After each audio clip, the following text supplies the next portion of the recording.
Seeing those guys brings me back. I remember my last day at The Daily Show like yesterday. I can't explain it. Stephen Colbert wasn't intended to succeed on The Daily Show, but did. His razor-sharp wit distinguished him. He laughed, but pressure to satisfy high expectations nearly pushed him to his limits. Even for him, did his satire mix comedy and reality? What pivotal time did Jon Stewart see Colbert's potential and let him go? We'll reveal Stephen Colbert's audacious moves that made him a late-night icon. The origins of Stephen Colbert. Stephen Colbert entered Comedy Central Studios in 1997 unaware that he would change political comedy. Colbert was so fresh to The Daily Show that the crew kept forgetting his name. But that would change in ways nobody could have foreseen. Craig Kilborn hosted The Daily Show when Colbert joined in its second season. Back then, the show mocked pop culture, not politics. 3 other journalists and Colbert would tape pieces that mocked serious network news reports. Those early days were hard. Colbert had to prove himself often. He was a new guy for 2 years. But everything changed in 1999 when Jon Stewart became host. Stewart saw a rare aptitude in Colbert to turn serious news into sophisticated comedy without compromising the message. Stewart led The Daily Show to address larger issues, especially during the 2000 presidential election. This is where Colbert found his voice. Colbert developed a delightfully pretentious conservative news commentator, a well-intentioned, poorly informed, high-status idiot that changed comedy forever. His dedication to the persona set Colbert apart. Colbert deliberately played the foolish expert, utilizing clever wordplay and terrible logic to expose politics and media ridiculousness while other journalists did straight interviews. His segments were so successful that Rob Corddry and Ed Helms admitted to mimicking them when they joined the show. Colbert's collaborations with other correspondents were remarkable. His even Stephen discussions with Steve Carell, in which they yelled at each other instead of debating the topics, became classics. His This Week in God program, complete with a whirling God machine, balanced respect and mockery for religious news. Behind the scenes, Colbert did more than perform. Perfectionistically writing and editing most of his own work, he would later benefit. Many prizes went to The Daily Show's election coverage, which included his field reporting from Democratic and Republican conventions. Colbert's talents were discovered after the show's success. Writing for The Daily Show earned him 3 Emmys between 2004 and 2006. Perhaps more crucially, he was creating a unique voice that resonated with viewers. Colbert's role allowed him to point out political absurdities while appearing sincere, unlike Stewart, who appeared as himself. By 2005, Colbert was so important to The Daily Show that nobody questioned his ability to host for Stewart for a week in 2002. His segments were so popular that The Daily Show rerun them as classic Colbert years after he left. Colbert's impact on political comedy at The Daily Show was more notable than his humor. Political humor was simple before Colbert. Comedians would point out problems and jest about them. However, Colbert demonstrated that professing to agree with something ridiculous could strengthen your case against it. This approach led Colbert to establish the Colbert Report. His years at The Daily Show helped him perfect his skills. He and Jon Stewart turned a news parody show into a must-watch political commentary. Something could make people laugh and think. It's hard to believe now, but that frightened new guy from 1997 would become one of television's most prominent voices, proving that sometimes the greatest way to communicate the truth is to lie. What if Stephen Colbert gave his ignorant conservative correspondent his own program after 8 years on the daily program? When did satire forever change TV? On Comedy Central on October 17, 2005, the Colbert Report answered viewers. It was more than a spin-off. Political comedy was reinvented. Colbert became a funhouse imitation of news hosts like the O'Reilly Factor and Hannity instead of just insulting them. Colbert's concept originated from Jon Stewart and producer Ben Carlin, who spotted Colbert's Daily Show character taking on a life of its own. The Colbert Report did not cover daily news like The Daily Show. It highlighted the host's absurdity, which worked well. Fans adored it. In its first week, the Colbert Report averaged 1.2 million viewers per night. Comedy Central soon hired Colbert to a long-term contract after finding gold. The show accomplished a rare television feat. It invented a format nobody could duplicate. That Colbert incorporated his own life into his role made the show remarkable. Despite playing a right-wing commentator, he regularly mentioned his love of Catholic theology, science fiction, and The Lord of the Rings. His character became more vivid and unexpected with this smart mix of reality and imagination. He rarely revealed his comic and theater background. His character claimed to have attended Dartmouth instead of Northwestern. Special segments made the show renowned, included Colbert making foolish arguments as writing on screen revealed the reality. Better Know a District had him interview genuine congressional lawmakers, many of whom were unaware of the joke. His phrases like truthiness, feeling something is true without evidence, are in the lexicon. In secret, Colbert and his team worked hard to sustain the character's environment. Every interview, segment, and joke had two levels: what the character said and what the audience heard. This double joke made the show smart and amusing. The show's best moments came when Colbert played his character in real life. His 2006 White House Correspondents' Dinner address, where he blasted Bush while standing next to him, was famous. His brief 2007 presidential campaign in South Carolina raised money for schools. Marvel Comics included Colbert campaign posters in Spider-Man comics. The Colbert Report went beyond comedy. It was culturally significant. Political figures and celebrities considered Colbert interviews an honor, even though they knew they may be joked about. The broadcasting prowess of the show earned it multiple Emmys and 2 Peabody Awards. The December 18, 2014 finale was perfect. Stephen Colbert retires tonight. He will succeed CBS's David Letterman as Late Show host next year. But before Colbert sang we'll meet again with a celebrity entourage from Willie Nelson to Henry Kissinger. Even Big Bird attended. A sitcom that transformed how Americans viewed and thought about political comedy ended well. More beyond just being hilarious, the Colbert Report was exceptional. It educated viewers to critically evaluate TV news and politics.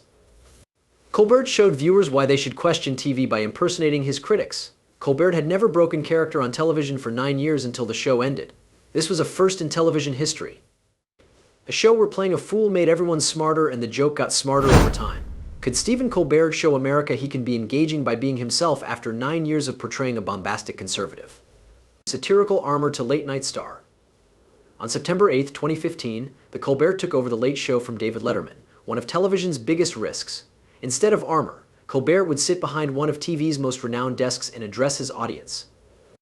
The shift was huge. Letterman's Late Show concentrated on celebrity conversations and funny pranks, whereas Colbert's was more political. His first guest wasn't a movie star advertising their latest, George Clooney, and they generally discussed serious subjects with humor. Behind the scenes, Colbert was constructing more than a discussion show. He called Spartina Productions after his favorite South Carolina grass. This company helped him produce Tuning Out the News and Fairview. His software Scripto, developed with writer Rob Dubbin to let comic writers collaborate remotely, was possibly his most ingenious. The WGA strike in 2023 was The Late Show's hardest difficulty. Instead of blacking out, Colbert, Jimmy Fallon, Seth Meyers, Jimmy Kimmel, and John Oliver created Strike Force 5, a podcast. The show was more than entertaining. It supported their strike-hit employees. Colbert endured health issues. He disclosed vertigo in 2020, an illusion of a whirling room. He quipped on broadcast, "It's almost entertaining until I forget when I stand up, I fall." He contracted COVID-19 in April 2022 and October 2023.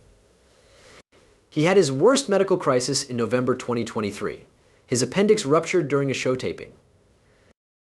"My ruptured appendix required emergency surgery almost 3 weeks ago while I was on The Late Show." He tried to disguise his pain while interviewing celebrity chef Jose Andres, but the chef's exuberant dance steps during a cooking segment didn't help.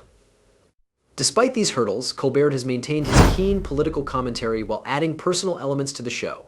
He talks about his family and becomes emotional when addressing serious matters. His honesty has helped him connect with his viewers differently than on the Colbert Report. Innovation is also included in the show. Colbert taped episodes at home with his wife Evie during the pandemic lockdown. His return to the studio gave late night a fresh look, mixing serious talks with political leaders with fun segments with celebrities. Colbert gained more power by 2024. He and his wife produced CBS's late-night comedic panel game After Midnight. He still raises awareness for charities and social concerns on his platform. Colbert's success on The Late Show is due to his ability to maintain his political wit while revealing his true self. The man who formerly hid behind a character now mixes serious comments with genuine warmth and humor.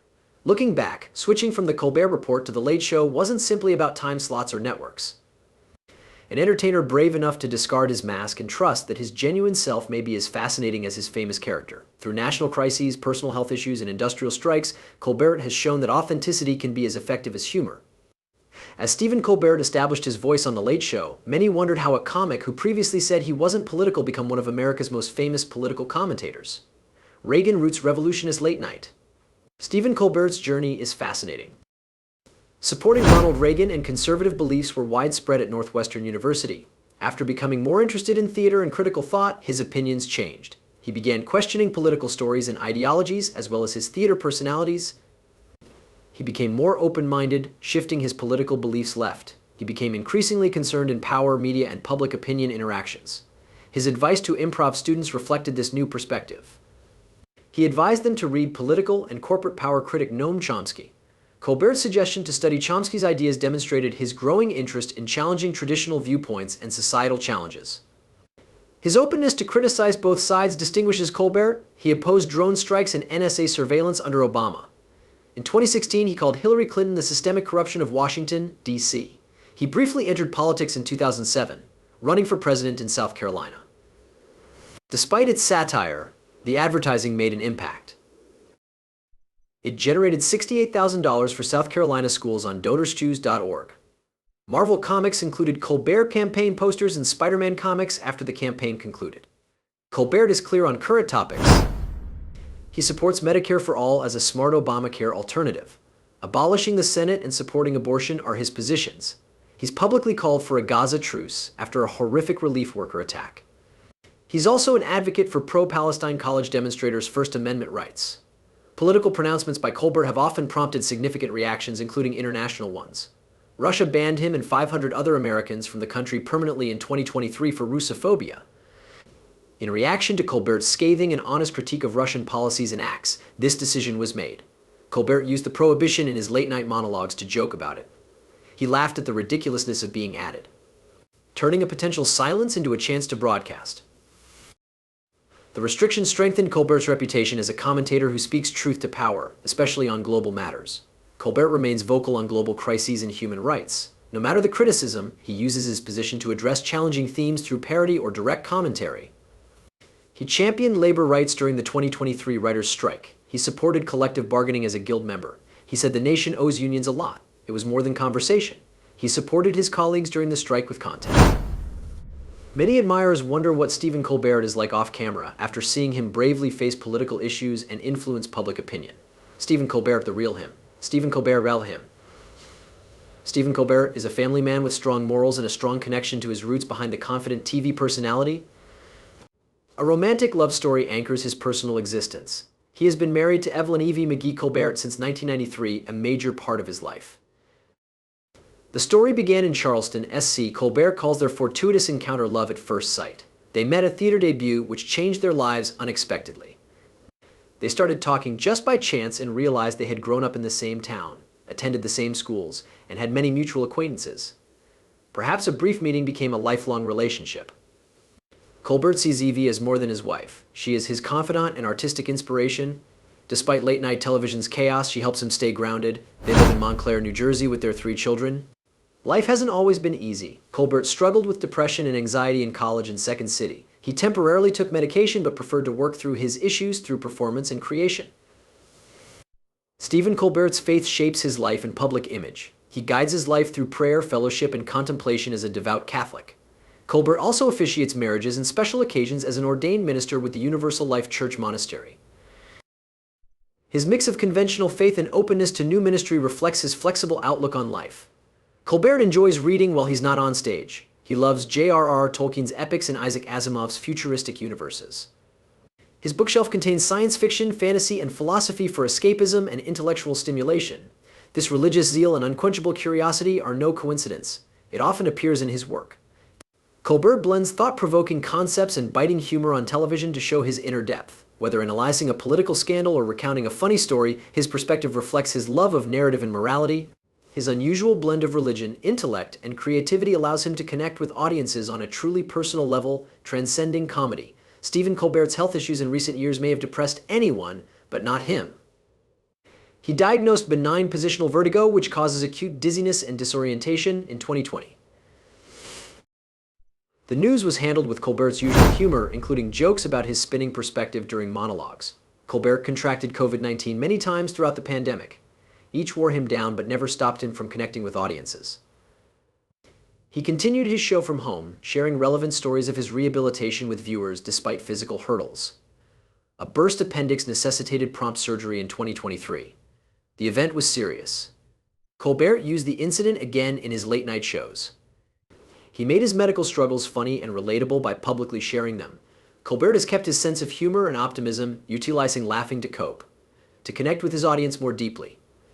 Fans love him more for his ability to find brightness in the darkest moments, which highlights his resilience and honesty on and off screen. His wife is his partner outside the home. Creative partners too. They developed TV writer software Scripto, co-authored a Low Country cookbook, Stephen arranges events and dialogues with notable filmmakers and actors at the Montclair Film Festival, where Evie is board president. How Colbert balances public and private life is unique. He stays grounded in an artifice-filled industry by family and intellectual curiosity. His show's Myers-Briggs personality test revealed that he's an INFP who leads with values and emotions. Despite his success, Colbert has never forgotten his family, creativity, and using his platform to make a difference. How did Stephen Colbert's struggles shape his comedy? Colbert's satire a defense against fame's darker side?